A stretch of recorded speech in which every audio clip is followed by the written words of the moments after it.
안녕하세요. 포유환율연구소입니다. 오늘이 7월 1일입니다. 하반기가 시작되는 첫날이기도 한데요. 지난 6개월을 돌이켜보면 우리 포유환율연구소는 다수의 경제 전문가, 여기서 다수라고 하면 99%에 해당되는 경제 전문가들과 혈혈단신으로 싸워왔다라는 표현을 할 수도 있겠는데, 주장이 극명하게 엇갈렸지요. 실물 경제는 1분기부터 망가질 거라는 얘기가 많았지요. 그러면서 미국 증시가 큰 폭으로 하락할 거다. 10월경에도, 즉 지난해 4분기에도 나빴는데 거기서 또 나스닥이 20% 정도 하락할 것이다 하는 주장이 팽배했죠. 그 무렵에. 그것이 이제 금년 1분기에는 시작될 거다라고 했는데, 포유환율연구소는 단호하게 맞섰습니다. 그리고 나스닥 지수 큰 폭 상승을 주장했고요. 그것이 2분기까지 이어졌는데, 다행스럽게, 아니면 운이 좋게도 포유환율연구소 예상대로 미국 경제도 탄탄하고, 그리고 미국 증시도 나스닥의 경우에는 상반기 상승률이 약 한 34%, 5% 되는데, 이게 40년 만에 상반기 상승률로는 최고인 것 같아요. 그러니까 경제 전문가들이나 정권 전문가들의 주장과 달리 실제 미국 경제는, 또 미국 정시는 크게 상승을 했죠. 그러면 이제 하반기는 어떻게 될 것이냐가 이제 초점이겠죠. 그래서 이 주제를 선정했는데, 아직도 미국 경제 침체를 주장하는 사람이 약 한 21% 돼요. 국내에서도 K 교수 같은 분은 예상하지 못한 경기 침체가 3분기에 있을 수 있다라는 얘기를 하고 있어요. 그래서 근거를 제가 한번 봤어요. 왜냐하면 근거를 알아야 설득력이 있는지 또 검토를 해보고, 그리고 미래가 어떻게 될 것인지 알 수 있잖아요. 그래서 지금까지 제가 이제 긍정적인 얘기를 해왔는데, 부정적인 얘기에 대해서도 한 번씩은 한번 검토를 해봐야 되겠죠. 그래서 제가 경기 침체를 주장하시는 분들, 최근의 얘기입니다. 그분들 주장을 한 대여섯 개 가지고 왔어요. 이것을 이제 검토해보면 7월, 9월에 어떻게 될지, 또 7월 정신은 어떻게 될지 알 수 있으니까, 그래서 이걸 과거 얘기지만은 또 그럼에도 불구하고 아직도 진행 중인 얘기니까 의미는 있을 것 같아요. 그래서 6가지를 보면, 첫째는 이제 장단기 금리 역전 현상이 지속되고 있고, 또 연준이 추가적으로 기준금리 인상을 예고하고 있기 때문에 장단기 금리 역전은 지속도 되겠지만 심화도 될 거지요. 또 일부에서는 이제야 금리 인상 효과가 나타날 때가 됐지 않느냐. 보통은 이제 한 3 내지 6개월 시차를 두고 이제 금리 인상 효과가 나타난다는 얘기를 하거든요. 그런데 그런 주장은 이제 과거 얘기고, 최근에는 이게 금리 인상 효과가요, 한 일주일 만에 나타나요. 우선 증시가 반응하고, 채권 시장이 반응하고, 예금자들이 반응을 하잖아요. 그래서 금리 인상 효과가 나타나는 시간이 인터넷 발달 등으로 과거보다 빨라요. 과거에는 6개월 정도 걸렸다면, 최근에는 이제 한 3개월 정도면 금리 인상 효과가 빨리 나타나죠. 그래서 이제 기준금리 인상 효과가 이제야 나타날 때가 됐다라는 주장은 경제학을 암기한 얘기죠. 과거 얘기를 한다라는 얘기죠. 세상이 변하면 금리 인상 효과도 빨리 나타나는데 그걸 뭐 이해하지 못한 거 아니냐라는 해석이 가능하고, 그 다음에 이제 경기 침체라운드들이 주장하는 근거 중에 하나가 이제 고용이 증가는 하고 있지만은 점진적으로 약화는 되고 있다. 그래서 기준금리 인상 효과가 고용시장에 뒤늦게 나타날 거다. 고용은 경기 후행지수라고 하면서 그런 주장을 하지요. 그래서 이제 구직자 건수 대비 이제 구인 건수 비율을 보면 실제로 둔화되고 있어요. 연초만 하더라도 그 구직자는 뭐 약 한 190명 되면 그 구인자는 한 100명 정도 되는, 그러니까 90% 정도 많다라는 거죠. 구직 건수가, 구직이 아니고 구인 건수가. 그래서 이제 이게 이제 금리 인상 효과가 나타나면서 이제 경기가 둔화될 거다라는 얘기를 하지요. 근데 여기서 이제 그분들이 간과하고 있는 거, 이 비율, 그러니까 구직 건수 대비 구인 건수 비율이 뭐 40%만 넘어도 계속해서 그 고용은 증가하잖아요. 또 임금도 쉽게 내려가지 않고. 그러니까 이분들이 이 부분도 너무 확대 해석하고 있다. 즉 부정적인 측면만 강조하고 있다라는 얘기가 되겠죠. 그 다음에 이제 낮아지는 저축률을 또 경기 침체 근거로 주장하는 사람이 있어요. 우리나라 뭐 K 교수가 대표적인데, 지난달은 뭐 물론이고 계속해서 이 주장을 한 것 같은데, 최근에도 그 저축률이 낮아지니까 이제는 소비할 돈이 없다라는 거죠. 그동안에 죄송합니다. 그동안에 저축을 가지고 소비를 했기 때문에 이제 저축률이 낮아지면 소비할 돈이 없으니까 경기 침체 올 거다, 이 얘기를 하지요. 그런데 올 그 미국 소득하고 저축을 보니까 저축률도 낮아진 게 아니고 높아졌고요. 4% 정도로 높아졌어요. 그리고 소득도 증가했어요. 그러니까 소득도 증가했고 저축도 증가하면 미래 소비 이렇게 생기죠. 그래서 K 교수 주장이 설득력이 없고, 그분이 지금까지 3년 이상 미국 경제 전망에 실패한 이유가 아닌가라는 생각도 해볼 수 있겠네요. 그 다음에 이제 구조조정 지수. 최근에는 포드도 2차가 있네요. 전기차 시대를 맞이해가지고 구조조정 하겠다는 얘기를 했죠.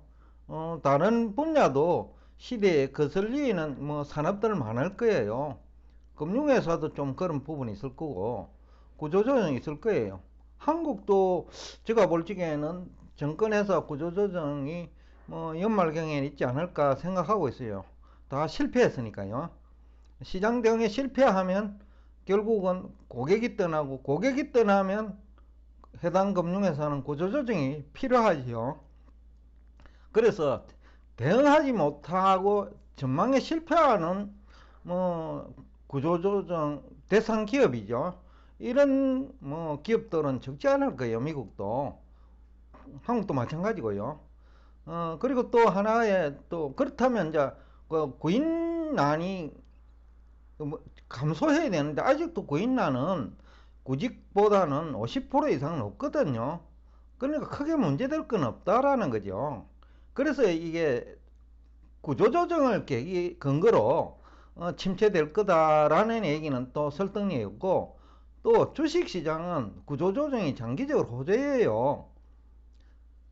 그렇기 때문에 뭐 구조조정 때문에 경기 침체하고 주가 폭락할 것이다, 이 주장은 설득력이 없어요. 그분은 아직도 주식 하지 말고 뭐 기다렸다가 조정 받으면 하라고 하는 뭐 얘기를 지금 한 6개월째 하는 것 같아요.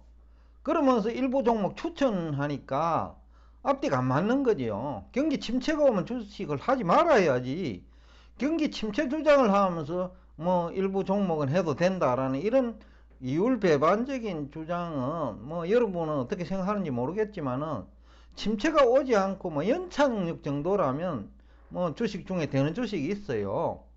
그러나 침체로 빠져버리면 또 뭐 극심한 경기 침체를 주장하시는 것 같은데, 그런 주장에서는 뭐 95% 주식이 빠지지요. 그런데 운 좋게도 몇 개 종목을 선정할 능력이 있는지는 모르겠는데 이 주식은 해도 된다라는 그런 표현은 본인의 얘기가 계속 어긋나니까 주식이라도 하나 추천해 놓고 봐라, 그거는 내 예상대로 맞았지 않나 라는 얘기를 하고 싶어서 하는 건 아닌지 뭐 힘은 가요. 그 다음에 이제 연준 추가적인 기준금리 인상이 과연 이제 경기 침체를 초래할 것이냐라는 거죠. 지금까지도 뭐 연준 기준금리 인상을 근거로 경기 침체를 주장했는데, 여기서 0.25% 정도 추가 인상한다고 해가지고 경기 침체가 3분기에 현실화될 것이냐? 그건 설득력이 뭐 크지 않아요. 또 미국 같은 경우에는 금리가 올라가면 저축이 많기 때문에 긍정적인 영향도 있거든요. 앞에서도 얘기를 했습니다만 금리 인상이 부정적인 효과만 있나요? 긍정적인 효과도 있지. 저축하는 사람들한테는 이자 소득이 증가하잖아요. 이자 소득이 증가하면 소비 여력이 있고요. 그리고 부정적인 영향만 있는 것도 아니다. 더군다나 미국은 그 대출의 경우에는 고정금리 문화이기 때문에 과거 대출은 뭐 큰 문제되지 않는다. 더구나 지난해 뭐 연말까지 한 기준금리 인상은 뭐 크게 문제될 것도 없다라는 거죠. 왜냐, 물가 상승률이 훨씬 높고 임금 상승이 높은데 지난해 그 연말 아마 기준금리가 한 뭐 2%대 후반 정도 되지 않았나 뭐 추정을 해보는데, 그 정도는 뭐 전혀 문제가 없고, 그 다음에 올해 들어와 가지고 3% 이상이 이제 문제인데, 기준금리 3%대 이상요. 그런데 그것도 뭐 소득 증가율이 뭐 3% 이상이니까 문제될 것도 없는데, 이어서 0.25% 인상한다고 3분기에 미국 경제 침체될까요? 모르겠어요. 앞 시간에도 제가 IS 곡선 얘기를 했는데, 물가 상승 요인이 임금 상승에 있다면 이게 왜 금리 인상한다고 경제 위축되죠? 설득력이 전혀 없다라는 거죠. 그 다음에 최근에 그나마 설득력이 있는 거는 주가 급등했기 때문에 증시가 조정받을 거다. 그러려면 이제 소비도 좀 줄 거다라는 얘기는 가능해요. 근데 과연 이것도 얼마나 주가가 빠지느냐가 중요하지. 일부에서 얘기하는 주가가 큰 폭으로 하락하면 뭐 경기 침체는 아니더라도 성장률이 툭 떨어질 수는 있겠죠. 그렇지만은 지금과 같은 그 성장률 속에서는 뭐 2분기까지입니다. 2분기 성장률이 어떻습니까? 1분기도 예상보다 높은 2.0%고, 그 중에서도 가계지출이 2년 만에 가장 높은 4.2%를 증가하면서 그 1분기 성장률이 높아졌어요. 2분기 성장률도 포유환율 연구로서는 2%대 중반을 예상하는데, 경제 전문가들은 평균입니다. 약 한 3개월 전에는 침체 얘기를 하다가 최근에는 이제 1.7% 정도로 이제 성장할 거라고 보고 있어요. 그러니까 이 평균이니까 그 계속해서 부정적인 얘기를 하는 그 침체를 주장하는 사람 의견을 빼버리고 나면 2%대 중반이 나와요. 그러니까 포유 환율 연구소 예상이 2분기 성장률도 어긋나지는 않을 거다라고 지금 보고 있어요. 그 다음에 지난주 실업수당 청구 건수도 보면 23.9만 건인데, 이게 전문가 예상보다 2만 6천 건이 오히려 줄었어요. 그러니까 이것이 그 침체를 주장하는 사람들의 부정적인 얘기의 근거가 되는 건데, 그것조차도 약화되고 있다는 거죠. 그래서 이 3분기 경기 침체 가능성은 거의 없다. 오히려 7월까지는 또 성장률이 지속되고 8월부터는 조금 둔화될 가능성이 있을 것 같다라는 생각은 하고 있어요.